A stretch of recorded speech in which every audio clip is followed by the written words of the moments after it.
she shouted. I make the rules in this relationship, don't forget that. I said, thanks for clarifying. When the police read her the actual rules written in law, she didn't argue back anymore. I, 29 male, finally understood where I stood in my relationship last Tuesday. After 3 years with Veronica, 31, she made it crystal clear during what should have been a normal disagreement about weekend plans. We were in the kitchen. I'd mentioned wanting to visit my brother for his birthday that Saturday. She was stirring pasta sauce, and without even turning around, she said, "No, we're going to my friend's engagement party." Babe, I already told him I'd be there. Can't we do both? Hit the party for a couple hours then. The spoon clattered against the pot. She spun around, sauce splashing onto the stovetop. Are you seriously questioning me right now? I'm not questioning anything. I'm trying to find a compromise. That's when she walked up to me, index finger jabbing toward my chest.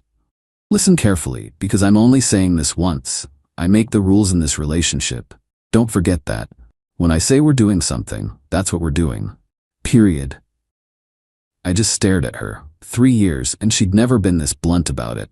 Sure, she'd always been assertive. I'd made excuses. She's passionate. She knows what she wants. She's a strong woman. But hearing it spelled out like that? Thanks for clarifying, I said, and walked out of the kitchen. She called after me, something about dinner being ready in 10 minutes and I better be back at the table. I kept walking. Grabbed my keys, my wallet, my phone, got in my car and drove to my buddy Derek's place. Derek took one look at my face and handed me a beer. Didn't even ask what happened at first. That's why we've been friends since college. So, he said after I'd downed half the bottle, you finally gonna tell me what's up? I told him everything, not just that night, but all of it. How she'd slowly taken control of my finances because she was better with money. How my friends had become our friends and then just her friends because mine were apparently immature. How family gatherings were scheduled around her calendar, never mine. How she monitored my phone because couples shouldn't have secrets. Dude, Derek said when I finished, that's not a relationship. That's a dictatorship. Yeah. I peeled at the label on my beer bottle. Guess I needed to hear her actually say it out loud to believe it. My phone had been blowing up the whole time. 23 texts, 9 calls. The text started angry, shifted to concerned, then back to furious. The last one, if you're not home in 30 minutes, I'm changing the locks. Here's the thing, it was my apartment. I'd been renting it for 2 years before she moved in. Her name wasn't on the lease, but somehow, in her mind, she had the authority to change my locks. You going back? Derek asked. Eventually, but not tonight. I crashed on his couch, woke up to 52 texts and 17 missed calls. Also 3 voicemails that I deleted without listening to. I knew what they'd say. Instead of going home, I went to work. Focused on my projects, had lunch with a coworker I hadn't talked to in months because Veronica didn't like her. Felt like a human being for the first time in ages. After work, I drove to my apartment. Her car was in the visitor spot. She'd never gotten a residence sticker because that would require putting her name on something official. The lights were on in my unit. I walked in to find her on the couch, surrounded by tissues. The anger evaporated from her face when she saw me, replaced by tears. Baby, I was so worried. Where were you? Why didn't you answer? I needed space to think. Think about what? Us? Are you breaking up with me? I don't know. Maybe. Probably. The tears stopped like someone had turned off a faucet. You can't break up with me. Pretty sure I can. No. She stood up and there was that finger again, pointing at me. I decide when this relationship ends, not you. I make the rules, remember? Right. About that, I don't agree to those rules anymore. She laughed. Actually laughed. You don't get to disagree. That's not how this works. Then I guess it doesn't work. You're being ridiculous. Go take a shower. I'll order Thai food and we can pretend this never happened. Veronica, I want you to move out. Excuse me? This is my apartment.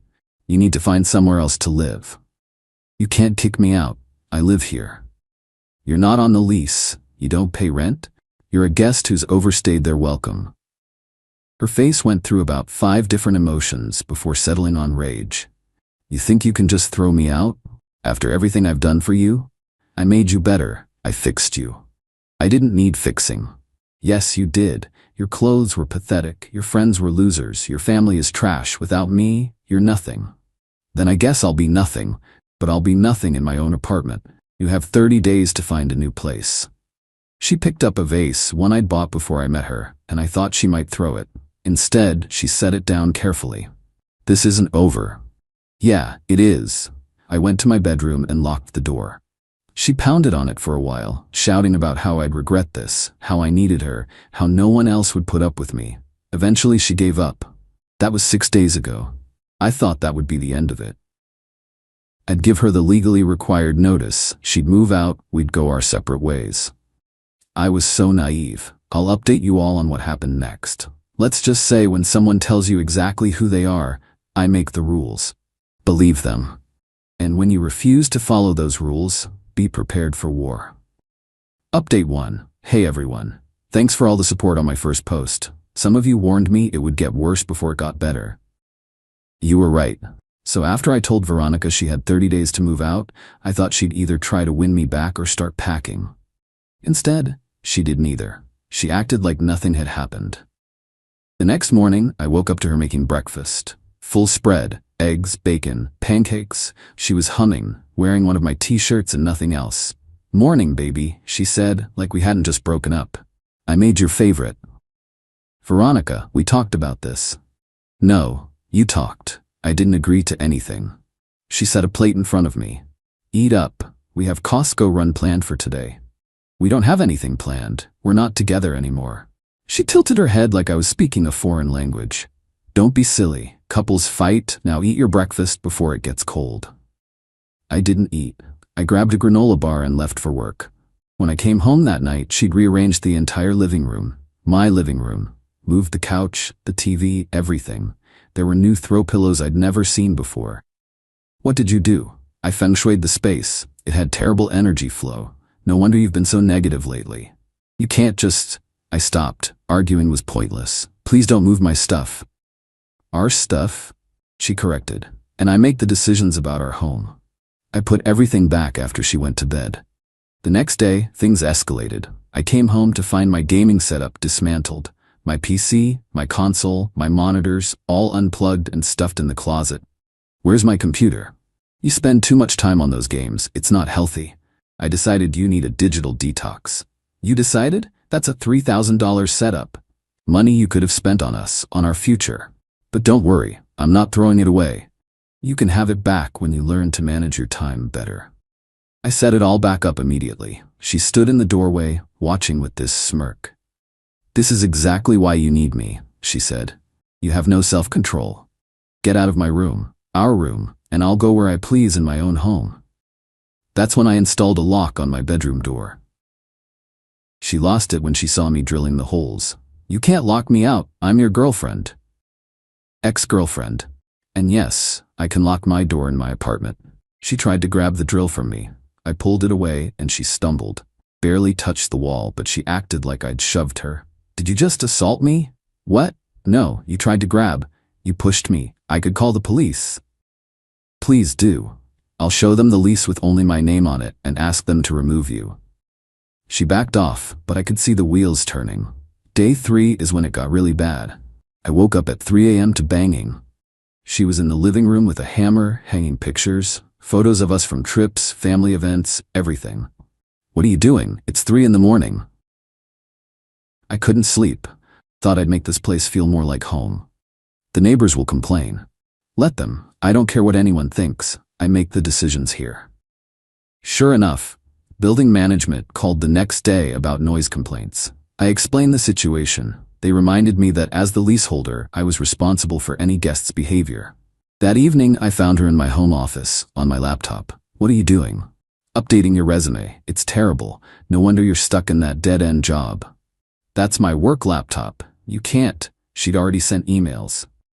To my boss. To my boss. Saying I was looking for new opportunities and wanted to transition out of my role. I spent the next morning doing damage control.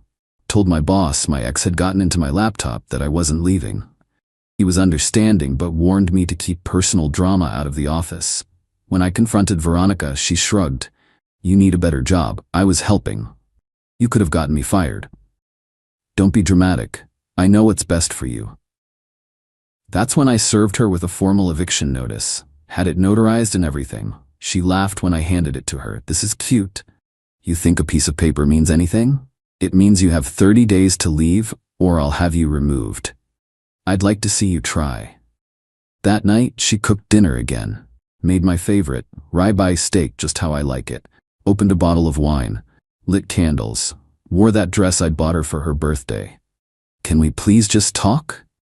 She said, like adults. Against my better judgment, I sat down. Maybe we could end this civilly. I know I come on strong sometimes, she started, but it's only because I love you. I see your potential. I know what you could be with the right guidance. I don't need guidance. I need a partner, not a life coach. But you do need guidance. Look at your life before me. You were stagnant. Same job, same friends, same routine. I pushed you to be better. You pushed me to be what you wanted. She reached across the table for my hand. I pulled it back. Don't you love me? She asked. I did. But love isn't about control. It's not control, it's structure, leadership. Every relationship needs a leader, and I'm better suited for it. Why? Because I know what I want. You're wishy-washy. You let people walk all over you. Like you've been doing? Her face hardened. I've never walked over you. I've elevated you. There's a difference. I want you out, Veronica. And I want $1 million in a beach house. We don't always get what we want. This isn't a negotiation. Everything's a negotiation, and I don't lose. She stood up, started clearing the dishes. Then, out of nowhere, she threw a plate against the wall. It shattered, sending pieces everywhere. Oops, she said, deadpan. Guess you'll need new dishes. Good thing I know where to get some nice ones. I spent an hour cleaning up the mess while she sat on the couch, scrolling through her phone. Every time I passed, she'd make some comment. Missed a spot? You should vacuum again. Maybe if you cleaned regularly, this wouldn't be so hard. The next day, I came home to find my door lock had been tampered with. Scratches all around the keyhole. It still worked, but barely. Did you try to break into my room? I don't know what you're talking about, she said, not looking up from her laptop. Maybe you did it and forgot. You've been so stressed lately. That's when I installed a camera in my room. Didn't tell her about it. 2 nights later, I caught her on video trying to pick the lock at 2 a.m. with what looked like a bobby pin. When I confronted her with the footage, she didn't even deny it. I needed to get my earrings. You locked them in there. You don't have earrings in my room.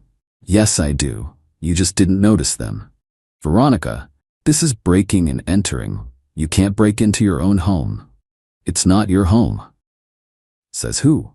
I've lived here for 2 years.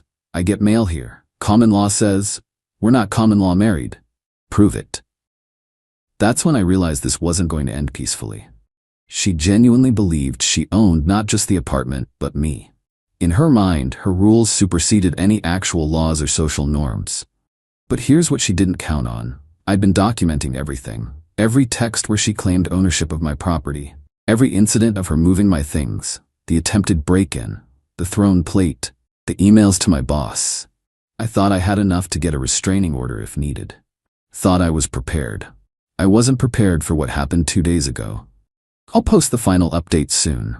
Let's just say when someone who thinks they make all the rules meets the people who actually enforce them, reality hits different. Final update. This is it, everyone. The conclusion to this insane chapter of my life. After catching Veronica trying to break into my room, I knew I needed backup. Called my brother Ethan and asked if he could crash at my place for a few days. He drove down the next morning. Veronica was not happy when he showed up with his overnight bag. Who's this? My brother. He's staying for a bit. I wasn't consulted about house guests. You don't need to be consulted. My apartment, my guest. She turned to Ethan. You can't stay here. We don't have room. Ethan just laughed. Nice to see you too, Veronica. Having him there helped. She couldn't pull her 3 a.m. stunts with a witness around. But it also made her escalate in other ways. She started calling my workplace. Not just emails now, actual phone calls. Told the receptionist she was my wife and there was a family emergency. When I didn't respond fast enough, she called back claiming I was having a mental health crisis and shouldn't be at work. HR pulled me aside. Is everything okay at home? I explained the situation. They documented everything and banned her number from the company phone system. But the damage was done. Everyone now knew my personal drama. That night, she was furious about being blocked. How dare they restrict me from contacting my boyfriend? Ex-boyfriend. And you were harassing my workplace. I was concerned about you. You're clearly having a breakdown. Look at you, pushing away the one person who actually cares about you. Ethan stepped in. He's not having a breakdown. He's setting boundaries. She whirled on him. This doesn't concern you. You're poisoning him against me. No, I said. You did that all by yourself when you declared yourself the supreme ruler of my life. I never said supreme ruler. I said I make the rules, because someone has to, and you're clearly not capable. Get out, Veronica. Make me. And that's when she made her biggest mistake. She grabbed a kitchen knife. Not threatening anyone with it, just holding it while she ranted about how I'd regret this, how I was nothing without her, how she'd given me the best years of her life. Ethan quietly called 911. You think you can just throw away 3 years? She was saying, waving the knife for emphasis. I've invested too much in you to let you go now. I decide when this ends. Me. The police arrived within minutes. 2 officers, 1 male, 1 female. They knocked, identified themselves. I let them in while Veronica stood there, still holding the knife, looking confused. Ma'am, I need you to put the knife down, the female officer said calmly. Why, it's my knife, from my kitchen. Ma'am, please put it down. She set it on the counter. This is ridiculous. He's trying to throw me out of my own home. I showed the officers my lease, explained the situation, showed them the eviction notice I'd served. She's not a tenant, I said. She's a guest who won't leave. I'm not a guest, Veronica shouted. I live here. I make the rules here. The male officer raised an eyebrow. Ma'am, are you on the lease? No, but do you receive mail here? Yes. That makes it my legal residence. That might establish residency, but not ownership. This gentleman has asked you to leave his property. He can't do that. I decide when I leave. The female officer stepped forward. Ma'am, that's not how the law works. If you're not on the lease and the leaseholder wants you gone, you need to leave. I don't care about your laws. I make the rules in this relationship. Both officers exchanged glances. Ma'am, the male officer said slowly, the actual rules, the ones written in law, say you need to respect the eviction notice. You can't just decide you're exempt from legal statutes. Yes, I can. He's nothing without me. I control everything here. That's when she made her second biggest mistake. She shoved past the female officer, trying to get to me. You're going to regret this. The officer caught her arm. Ma'am, do not put your hands on me. Veronica yanked away. Don't touch me. I'll sue you. I'll sue everyone. She swung at the officer. Didn't connect, but the attempt was enough. They arrested her right there in my living room. As they cuffed her, she kept screaming about her rights, her rules, how they didn't understand the dynamic. I make the decisions here. Tell them, she yelled at me. Tell them how it works. It doesn't work, I said. That's why we're here. As they let her out, she was still ranting. This is temporary. I'll be back. You can't function without me. After they left, Ethan and I stood in sudden silence. Well, he said. That was intense. I found out later she was charged with assault on a police officer, resisting arrest, and criminal threatening, the knife incident. She spent the night in jail. Called me the next morning. I don't know how she managed that, demanding I bail her out. No. You have to. I'm your girlfriend. No, you're not. And no, I don't. This is your fault. If you just followed the rules. I hung up. Her sister eventually bailed her out, showed up at my apartment that afternoon to collect Veronica's things. She was apologetic. I'm sorry about all this. She's always been like this, thinks the world should bend to her will. Why didn't anyone tell me? Would you have listened? Love makes people blind. Plus, she's very good at seeming normal at first. We packed up Veronica's belongings. Clothes, toiletries, the throw pillows she'd bought. Her sister paused at the photos she'd hung during her 3 a.m. redecorating spree. Keep them or toss them. Toss them. As we loaded her car, she said, You know this isn't over, right? She doesn't give up easily. She was right. Veronica tried contacting me through friends, family, fake social media accounts. But there was a restraining order now, part of her bail conditions. Each contact was a violation. 2 weeks later, she showed up at my workplace despite the order. Security called the police. She violated her bail and went back to jail. At her hearing, she represented herself, told the judge that the restraining order was invalid because I couldn't make decisions without her approval. Said she had relationship authority that superseded legal authority. The judge was not impressed. She got 6 months for the assault and violations. Her sister told me she's been calling from jail, still insisting she makes the rules, and this is all a misunderstanding. It's been a month now. I changed my locks, properly this time, got a new phone number, and started therapy. Turns out, letting someone control your life for 3 years leaves some damage. But I'm free. I can see my friends without permission, visit my family without negotiation, play video games without someone hiding my equipment, make my own decisions about my own life. Last week, Derek asked how I was doing. Better, I said. Turns out when someone tells you they make all the rules, they're really telling you they don't respect any rules. Think you'll date again? Eventually. But next time someone says they make the rules, I'm out.